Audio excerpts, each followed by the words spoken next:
We know why we're here. To design the future of flight, inside and out. To build tomorrow's technology in amazing ways. And reshape the science of aerospace forever.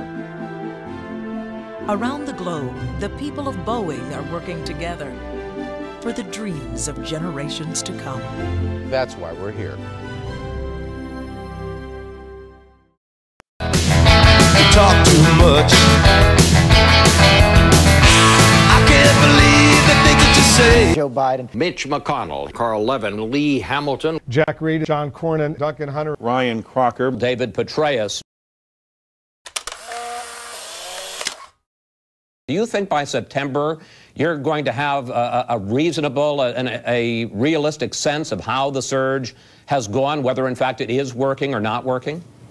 I think we will have a sense of that, Chris. I've said that all along. I started saying that back in January. What we'll do is we will come back and jointly we will give an honest, forthright assessment.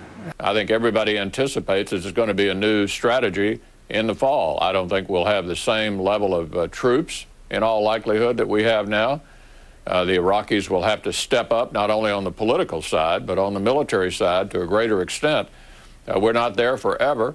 I think they understand that, and the time to properly evaluate that, it strikes me, is in September. But you certainly don't think the job would be done by the surge by September, do you, sir? I do not. No, I think that we have a lot of heavy lifting to do.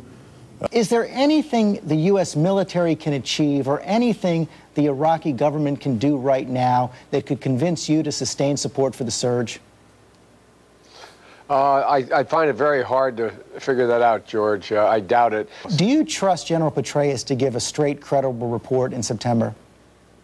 Yes, I do. I think at the end of the day, I know the general well. I think he will. He's very invested in this working. You and Jim Baker described it as grave and deteriorating. What is your assessment of the situation today? I don't think I'd change it very much. Grave, dire, deteriorating. There's got to be consequences, as the Iraq Study Group pointed out very explicitly.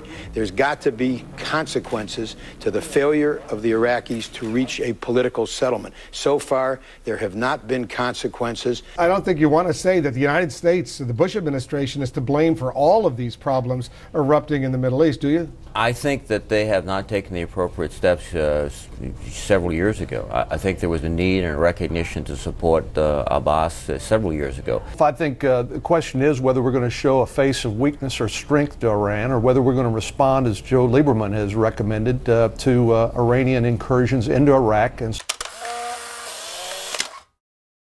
So it is a mixed picture. And when we get to final passage, Bob, it's hard to know whether the votes will be there to pass it or not. But I think it's a terrible trade for the President of the United States or the Senate, which really has this amendment, to trade border security for amnesty.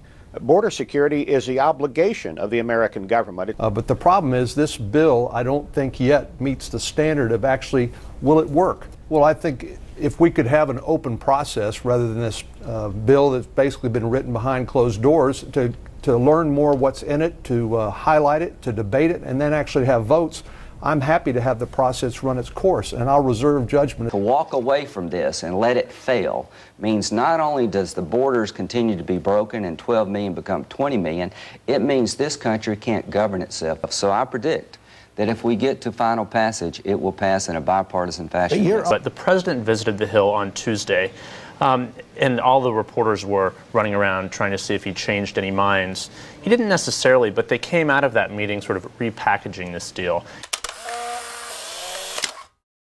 Who's better qualified to be commander-in-chief, you or Senator Clinton? Me, by a long shot. And the reason I say by a long shot, I think she's a very qualified person. But I've been doing this for 34 years of my life. My recommendations, as I've put forward, whether it's been on Bosnia or Afghanistan or the Middle East, have been more on target. Are you going to raise enough money to stay in the race? Yes, I'll raise enough money to stay in the race, but I want to call your attention to what you know. Big LA Times article today, what I've been saying for a long time. Even though the front runners are good people and they're making a lot of news, they're still getting beaten by the Republicans who are generically not preferred by the American public. This is just milepost 2 of this race. And it's not clear to me right now whether all of these Republicans, these 20% in this poll, are in love with Fred Thompson or in love with the idea of Fred Thompson. I do not get up in the morning, look in the mirror and say, wow, I am so powerful. Talk too much. I can't believe the things that you say. Brought to you by the Boeing Company.